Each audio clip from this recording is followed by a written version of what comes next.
4:22 யத்ருச்சா லாப சந்துஷ்டக ஸ்வந்த்வா தீதோ விமத்சரக சமசித்தௌ அசித்தௌ ச கிருத்வா அபி ந நிபத்தியதே.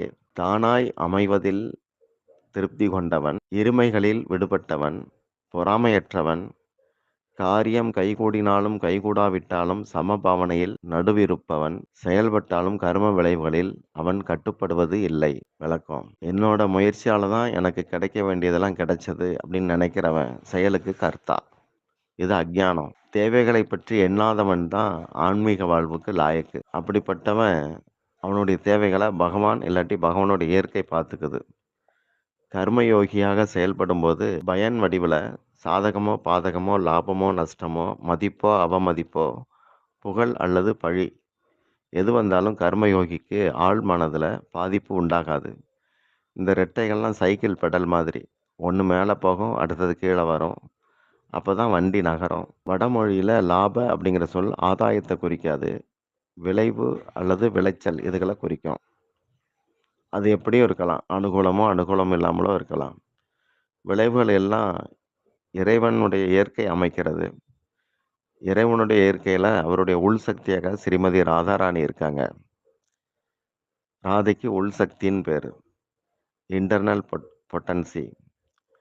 அந்த உள் சக்தியை குறிக்கிறதுக்கு தான் கடைகளில் வணிகர்கள் வியாபாரிகள் ஊ அப்படின்னு எழுதிட்டு அதுக்கு கீழே லாபம் அப்படின்னு எழுதுவாங்க. அப்படிங்கிறது கிருஷ்ணர், ஊங்கிறது ராதை, ம அப்படிங்கிறது மமதை கொண்ட ஜீவன். சில பேர்கிட்ட ஒரு வேலையை ஒப்படைச்சா எனக்கு அவனை தெரியும் இவனை தெரியும் நான் முடிச்சிடுறேன் ஊ அப்படின்னு சொல்லுவாங்க. ஏதாவது கிண்டலாக அப்படி சொல்லுவாங்க. ஊ ம அப்படிங்கிறத ஊன்னு சுற்றிட்டு அலைஞ்சா அப்புறம் உம்முன்னு அலையிறான் அப்படின்னு சொல்லுவாங்க. ஆனா கிருஷ்ணர், ஊன்னா ராதா. அவங்கள தெரியும் இவங்கள தெரியும் அப்படிமா உம்முன்னு அலையிறான்னா மமதை கொண்டு லோகத்திலே சுற்றிட்டு இருக்கிறது, காரியம் நடக்கலை. இங்கே மாத்சரியம்னு ஒரு வார்த்தை இருக்கு, பொறாமை. விமத்சர அப்படின்னு அதை பொறாமையற்ற இரு அப்படிங்கிறார். கர்மயோகி எல்லாரையும் மதிக்கிறான், பரோபகாரமாக செயல்படுறான்.